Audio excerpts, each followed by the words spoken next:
राष्ट्रीय स्तरीय मानव अधिकार कर्मी सम्मिलनी और प्रशिक्षण शिविर।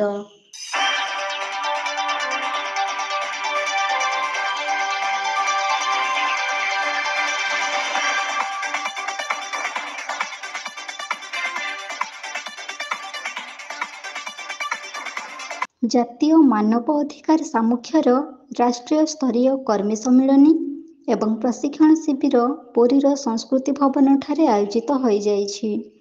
ଏହି ସମ୍ମିଳନୀରେ ଦେଶର ବିଭିନ୍ନ ଅଞ୍ଚଳରୁ ଶତାଧିକ ମାନବ ଅଧିକାର କର୍ମୀ ଯୋଗ ଦେଇଥିଲେ। ଦେଶରେ ମାନବ ଅଧିକାର ଉଲ୍ଲଂଘନ ବୃଦ୍ଧି ପାଇବାରେ ଲାଗିଛି ବୋଲି ମୁଖ୍ୟ ଅତିଥି ଭାବେ ଯୋଗ ଦେଇଥିବା ରାଜ୍ୟସଭା ସଦସ୍ୟ ସୁଭାଶିଷ ଖୁଣ୍ଟିଆ ପ୍ରକାଶ କରିଥିଲେ।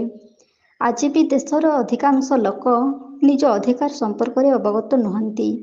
ଏହି କ୍ଷେତ୍ରରେ ମାନବ ଅଧିକାର କର୍ମୀମାନଙ୍କ ବିଶେଷ ଗୁରୁତ୍ୱପୂର୍ଣ୍ଣ ଭୂମିକା ରହିଛି ବୋଲି ପ୍ରକାଶ କରିଥିଲେ। ମୁଖ୍ୟ ବକ୍ତା ଭାବରେ ଯୋଗ ଦେଇଥିବା ପୂର୍ବତନ ନଗରପାଳ ଗୌରହରି ପ୍ରଧାନ ଓଡ଼ିଶାର ପ୍ରଭୁ ଜଗନ୍ନାଥଙ୍କ ମହିମା ବିଷୟରେ ଆଲୋଚନା କରିଥିଲେ। ଜଗନ୍ନାଥଙ୍କ ମାଟିରେ ମଧ୍ୟ ଆଜି ନିଜ ନିଜ ଅଧିକାରରୁ ବଞ୍ଚିତ ହୋଇ ମଣିଷ ସମାଜ ଏକ ଦୁର୍ବଳ ସ୍ତରରେ ଦିନ କାଟୁଥିବା ବେଳେ ମାନବ ଅଧିକାର କର୍ମୀମାନଙ୍କ ପ୍ରଚେଷ୍ଟାରେ ଅନେକ କିଛି ପରିବର୍ତ୍ତନର ଚିତ୍ର ଦେଖାଯାଉଥିବା ପ୍ରକାଶ କରିଥିଲେ ଗୌରହରି ପ୍ରଧାନ।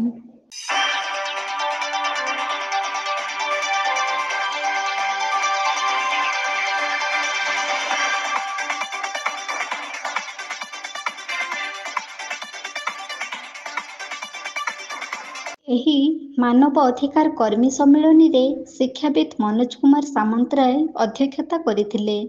ଜାତୀୟ ଅଧ୍ୟକ୍ଷ ରମେଶ ଭାରତୀ, ସଂଯୋଜକ ଯୋଗେନ୍ଦ୍ରନାଥ ଦାସ, ରାଜ୍ୟ ସଭାପତି ଲକ୍ଷ୍ମୀକାନ୍ତ ରଥ, ଉପସଭାପତି ତପନ ପତି, ଡାକ୍ତର ପଞ୍ଚାନନ ପ୍ରଧାନ ପ୍ରମୁଖ ସମ୍ମିଳନୀରେ ଯୋଗ ଦେଇଥିଲେ।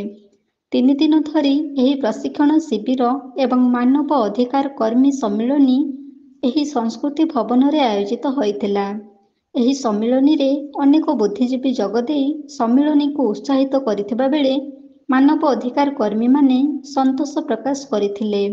ଆଗକୁ ସମାଜର ମଙ୍ଗଳ କାମନା ପାଇଁ ଏକ ସେବା ମନୋବୃତ୍ତି ନେଇ ପ୍ରତ୍ୟେକ ମଣିଷ ପାଖରେ ମାନବ ଅଧିକାର ପହଞ୍ଚାଇବା ପାଇଁ ସମ୍ମିଳନୀରେ ଉପସ୍ଥିତ ରହିଥିବା ମାନବ ଅଧିକାର କର୍ମୀମାନେ ଦୃଢ଼ତାର ସହିତ ପ୍ରକାଶ କରିଥିଲେ।